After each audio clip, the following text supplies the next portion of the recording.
This is the award-winning Wycombe Sound. Now, you wouldn't normally expect to hear that tune on the radio in June, would you? That's Jethro Tull and Ring Out Solstice Bells, which is a Christmassy tune but doesn't actually mention Christmas. It does mention solstice, which is why we played it. Because the summer solstice is, less than 2 weeks away, 21st of June. And normally summer solstice for most of us means television coverage of the Druids at Stonehenge watching the sun come up. That won't be happening this year. I'm sure there will be doing something like it. Other solstice things will be happening, including a solstice retreat. Yeah, that's what I thought as well. Maria Garvey is the deviser of this retreat and will be leading it. Maria, good morning. Good morning, Jonathan. Hello. How are you? I'm very good, thank you, and I hope you are too. Indeed I am. Excellent. So how on earth do you do a retreat online? That's a great question. Actually, it's not that difficult.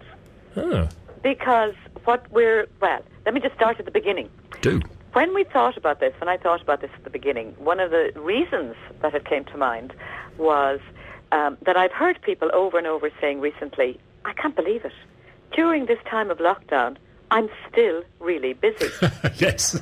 You know, I filled up my life. I filled up all the empty spaces with gardening, baking, cooking, cleaning, home educating my children, Zoom calls. And it struck me, no matter what, human beings will fill up every space. And I've heard people talk about being zoomed out. The other thing that struck me was, as we begin to move outwards again from lockdown, quite a lot of people are stressed. And I think some of the stress is probably because we don't want to leave behind the best of what we've learned during COVID time, during the lockdown, which is a certain intimacy with our families, a certain kind of a closeness to nature again. So what we got at the very beginning of COVID was a full stop, a time to take notice of the things that we're often too busy to notice. Then we fell back in again to being really busy. And now as we come to the solstice, which is the turning point of nature's turning point, it's the cosmic turning point. It's our summer solstice. It's the winter solstice in the southern hemisphere. So in their world, the days are getting longer. In our world, the days will be getting shorter. And I thought, wouldn't it be great just to stop intentionally across the world and to ask ourselves, what do I want to bring forward? So that in some way I don't let, I suppose in a way, my pre-COVID habits follow me into the future. Oh. You know, what do I want to bring with me? So how do you do it online? What we're offering is that people can join us over, there's 4 times during the day where people can get together, believe it or not, on Zoom for a time of quiet, a time of reflection, a time of maybe just being together, sharing what it is that matters to us. And those 4 times will be at once, for example, the first time will be 6 a.m. in the UK, which is bedtime somewhere else, which is lunchtime somewhere else. Oh, I see. And then, isn't that clever? And then what we're offering is a set of online resources that people can dip into. There'll be meditations, art, music, poetry, some questions that people can dip into whenever and however they want to during the day. So we're not asking anybody to do a vigil and to stay up all night. We're saying, come as you are, whenever you are. And if you're interested in just going a little bit deeper, a little bit quieter for the day, we can just figure out how can we go forward together in the way that we want to. Okay. So, there you go. So the idea then is, if I've understood you correctly, you do a Zoom call, but then instead of filling up that space with somebody talking all the time, and very often in a Zoom call, several people all talking at once, yes, you don't necessarily say anything at all. No. And there'll be a space to be completely quiet together on Zoom. Can you imagine? Yeah. It is a strange concept. Magnificent. It's magnificent. I've done it with another group, and it is magnificent. But there'll also be a space in that time that we get together, those 4 times, that people can share how it is for them and what, if people want to share. But there's no expectation, and it'll just be a space of connection. connecting to ourselves, connecting to what matters to us, connecting to one another by just being together in the space from across the world, and connecting to whatever the source of our life is, whether that's called the universe or love or karma, whatever people have as beyond themselves. Okay. So the idea of a retreat, in my mind, is a religious thing. So it's sitting together in a room that would pass for a church, and not necessarily doing anything, not necessarily saying anything. So there is a similarity, but you've got a purpose in mind. So what you're saying is that each individual person has their own purpose in mind for this. Yeah, I mean, each person can come. I mean, ultimately, I suppose our purpose would be to give people a chance. I use the phrase very often, to come home to myself. You know, when anxiety gets overwhelming on occasion, and it does, when busyness seems to take over our lives, it's almost like we're on the run, and a bit like coming into a church. In the same way as I sit down and I come home for a moment, I come into this present moment.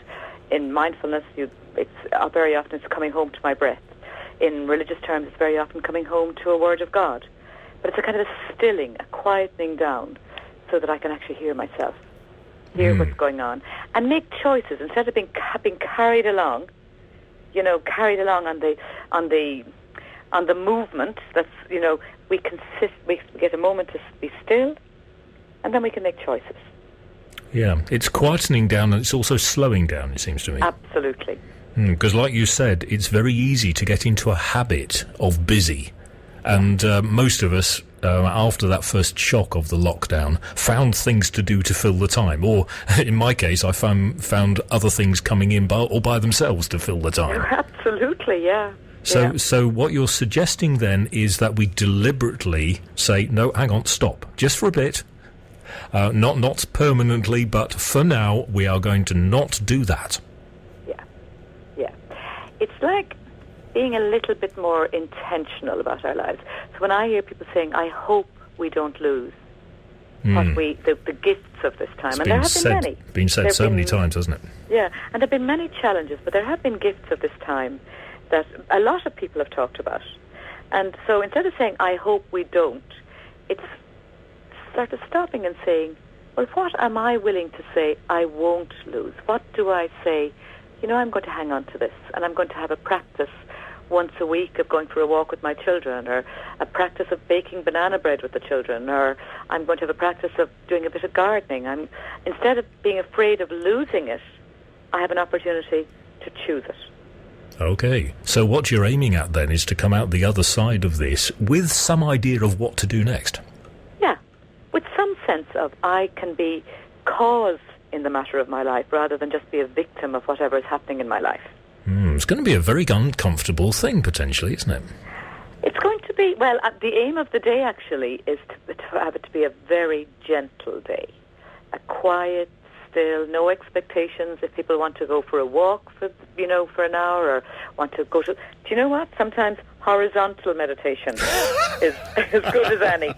But just a day of being gentle with myself so that I can figure out really, really, really what is essential, what matters to me more than anything else. And that will arise in the quiet. Like, it's not, I won't get at that by saying, by making a list. Our lives are built on to-do lists or to-done lists or whatever lists. But this isn't going to come from a list. It's going to come from the sort of very quiet voice in the middle of me. So it's a time to listen to our hearts. And we're choosing to do this at a global level with the sense of, if 10 people around the world are connecting to quieten down and slow down, it will make a difference. If 100 people are connecting, if 500 people are connecting, it's not the number of people, it's the fact that we're entering into a new time with some sort of sense of intention. It's not going to be accidental how well we'll do after COVID. We can choose. You make it sound very personal, so it's all about the individual person. But how important is it to have that feeling of other people also doing it at the same time? Oh, I think it's huge, Jonathan. I mean, I suppose in my own life what I've discovered is that I can have, what they say about the road to hell is paved with good intentions? Oh, yes. Right. So I can have all the intentions in the world, But you know what? I can go to bed at night after a morning filled with intentions. I go to bed at night with after a day filled with failure. So what I think is really important is when we're doing it together, there's some sense of community that supports us all. And I think perhaps, and correct me now if it isn't your experience, but certainly my experience is one of the great things about the beginning of COVID, particularly the emergency, like the immediate lockdown, was that it sent us into that sense of community, sense of neighbourhood, sense of, you know, and it's like a snowstorm. You know, everybody's out helping everybody. And then when the emergency goes, we're all back to our own little worlds again. So what we're aiming for is that we recreate that sense of we're in it together. We'll be okay together. We can be quiet together. Something new can happen when we're together. So, yes, the togetherness part of this is very important. So the idea being to keep the good bits, but to actually make a start on deciding which good bits and how we go about keeping them. Yeah, exactly. What is it that we're happy to... And different people will have different things, but together it makes it more powerful. Okay, so this is on the actual summer solstice, which, if I'm right, is the 21st? 21st. It starts at 6 a.m. in the UK on the 21st. Those who register will get details of how to come into the call. We'll also get a link to, very wonderful resources. We've been gathering resources, and people will, they're unique resources. They've been created especially for this event, many of them, and people will have access to those resources until the 31st of December. So even if you really want to do the retreat, but on that day you have a family event or family Zoom or whatever is going on, by registering for the retreat, you get access to the resources that will hopefully allow you to move forward into this next stage. What are we going to call it? It's not even post-COVID, but this new way of being together. But to be able to move forward peacefully, a little bit less anxiously. So the other thing, I suppose, in the middle of all of this, I was watching a documentary on the work of Médecins Sans Frontières, Doctors Without Borders, in refugee camps in Greece, and managing the COVID response in parts of the world where there are no medical services. And at that stage, we were out clapping for the NHS, and we were all supporting the NHS. And I thought, I would love to be able to clap for MSF. These doctors and nurses, these medical teams that are going to places the rest of us wouldn't dream of going. And so we are asking anyone who's interested in coming on the retreat to perhaps donate to the work of MSF across the world. Okay, so it's not a registration fee or anything like that, it's a request. It's just, it's an invitation to donate to this work and to make a huge difference. Already we have £1,000 from those who have already donated, but we're hoping to make it much, much more than that. So even if your listeners out there are interested, you can donate through, and I'll tell you about the website in a minute, you can donate without necessarily registering, and you can register without necessarily donating, although we appreciate every single donation, as I'm certain the people who benefit from MSF, Médecins Sans Frontières care, will be so grateful for. Okay, so this, I'm thinking, is a golden opportunity to press the reset button and to make a start on keeping the things that we've liked about the last few weeks, and not just let them melt away. So, that website you mentioned. So, the information you can get it on my website, www.cridium,